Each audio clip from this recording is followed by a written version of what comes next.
Hi everybody, Ian Bremmer here, and a quick take to kick off your week. The topic everyone is discussing, of course, is what is the state of play in the U.S. election for the President Biden's re-election campaign in particular.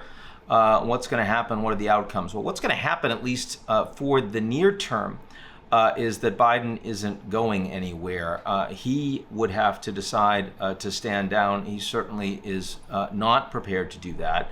His team would have to tell him strongly that they feel like he's making a mistake. They're not prepared to do that either. And this is something we've seen on a few occasions. Remember, Biden has been serving at high levels in foreign office for decades, as vice president for 8 years, in addition to president for almost 4, and as senator, including running the Foreign Relations Committee for decades and decades. And so the people around him, they are very loyal, they have a lot of experience, and they've been on and committed to Team Biden for a very long time. They absolutely are willing to give him advice, and they execute as well as they can on his directives. But they are very unwilling to challenge him, particularly when he feels strongly about an outcome. And we've seen this play out on Russia-Ukraine. Biden was unwilling to talk about moving towards a negotiated settlement as the Ukrainians were doing better and better. They were kicking it down the road. They weren't having the difficult decision because no one was willing to really challenge it. And then the situation for the Ukrainians started getting worse, and it was they'll manage reasonably well the tactical on the day-to-day, and you have a strong coalition that the Americans are leading, but at no point are you making the big sudden change. It's very cautious, it's very conservative, and it tends to kick the can on big controversial potential decisions. I've seen the same thing in the war in the Middle East. A lot of people feeling like Biden should have been tougher and stronger against Prime Minister Netanyahu much earlier, especially as he was taking his own whacks against Biden. Biden unwilling to do that. They kept kicking the can. And so you got incremental decision making, very cautious, very risk averse, very conservative.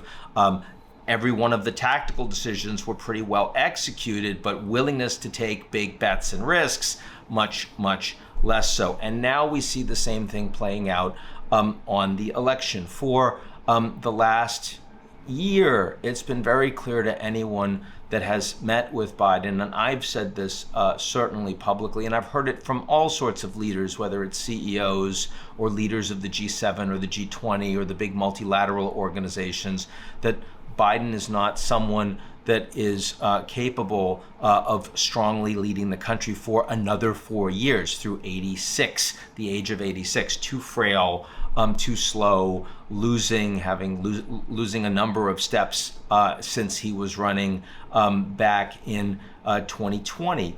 But at no point was someone around Biden willing to have the tough conversation, and Biden himself wasn't willing to hear it. And so you kick the can, you continue to manage it until it becomes a bigger problem. And that's where we are right now.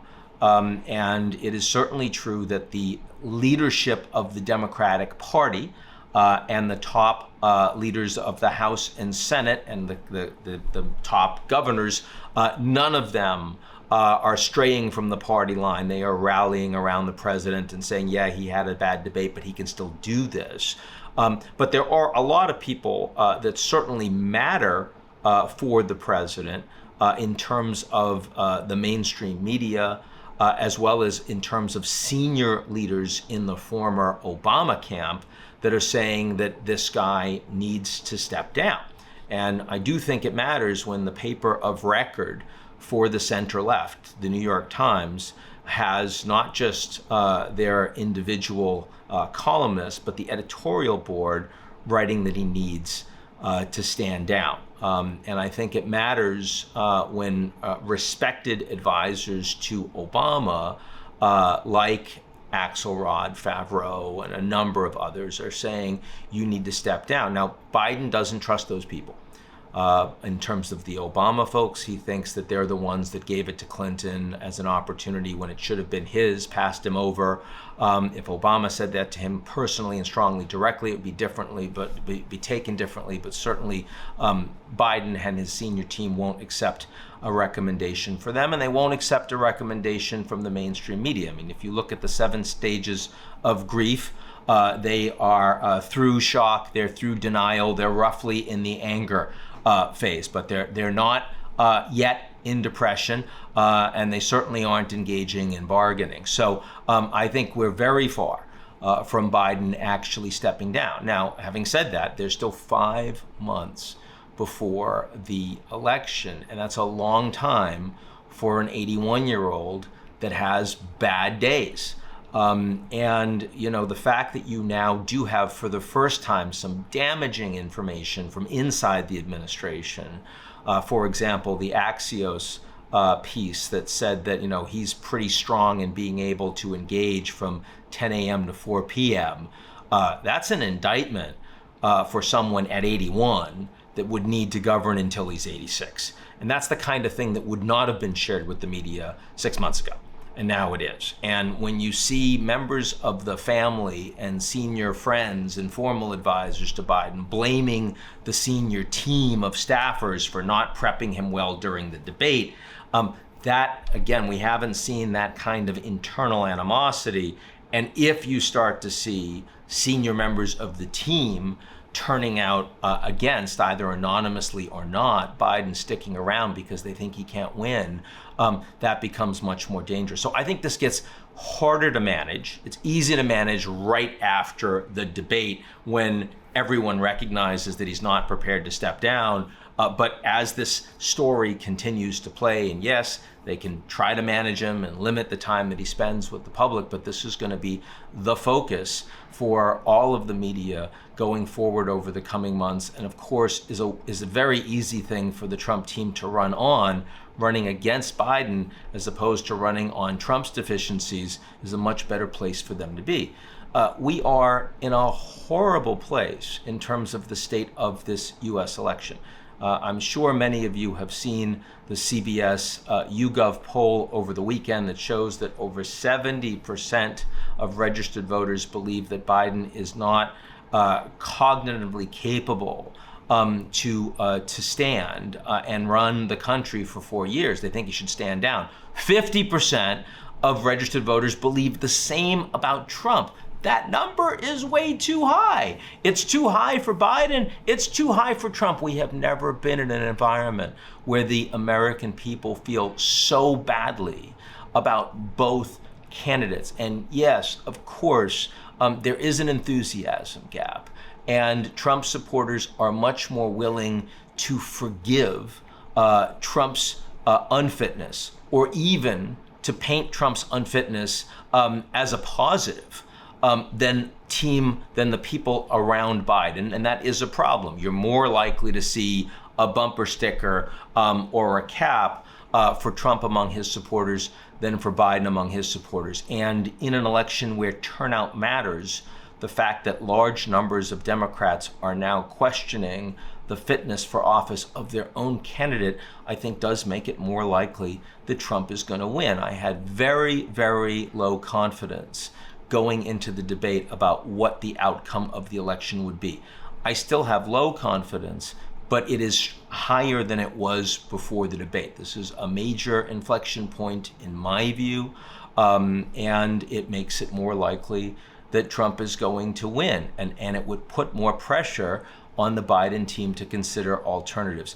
I do believe that if they wanted to go the alternative route, alternatives exist. First of all, at this stage, given Biden's age and given the way he is likely to appear over the coming 5 months, I don't think that Kamala Harris is a worse choice, is less likely to win than Biden. So simply stepping back, continuing to campaign, but Kamala becomes the candidate, I would say at this point, and I wouldn't have said that 6 months ago, she's as likely to take the election as Biden would be. Both, in my view, on balance, likely to lose.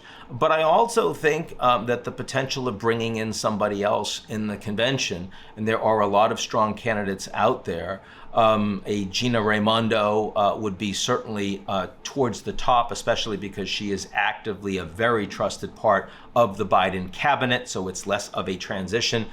Pete Buttigieg, outside Gretchen Whitmer, Gavin Newsom, Jared Polis, there are a number that are strong. That is also, of course, a bigger risk, because here not only are you pushing aside Kamala Harris, which will antagonize a lot of her supporters, and there are many, but also would be putting up someone who does not have a significant track record in national politics. And that reminds me of Ron DeSantis. So many anti-Trump Republicans were all in for DeSantis. This guy was going to be the golden child for the Republican Party, take out Trump, and he was an absolute nothing lightweight on the national stage and got pasted by Trump. And that, of course, is a danger. So I understand that tactically, when you have a team that is oriented towards consensus around Biden, that on any given day, putting your head up and saying, I think it's time for you to go, sir, is not a great strategy. And of course, that leads to many, many, many, many days of kicking the can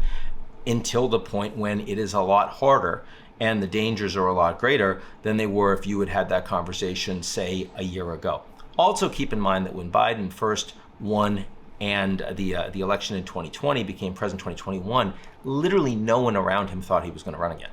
So, I mean, they did think this is a one-term president. He trounced Trump. There'll be somebody else on the Republican side probably because he's too old too. Trump is unfit. And Biden will have one term and then it'll go on to somebody else. But of course, if you're unwilling to make those plans on any given day, you end up in a non-optimal place. And that is where the Democrats are right now.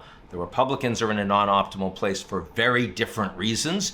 They're also facing someone who is there that they are very certainly would much rather be running with someone else because they'd have a much higher chance of winning. If this were Biden at this age versus Nikki Haley, the likelihood Haley would win would be, I think, a layup or a slam dunk. It's not where we are, even now, with Trump, because so many people think that Trump is problematic, and for very good reason, to run. But the likelihood that Trump, of course, will be removed, zero. Despite all of that, and he does control the Republican Party to a much greater degree than Biden controls the Democratic Party. And you can say, well, that's unfair and they aren't the same standards. But, you know, what you would like to happen is not where we are. Where we are is that Biden is the one that has to make this decision, and it's going to get harder for him over the course of the coming months. That's it for me, and I'll talk to you all real soon.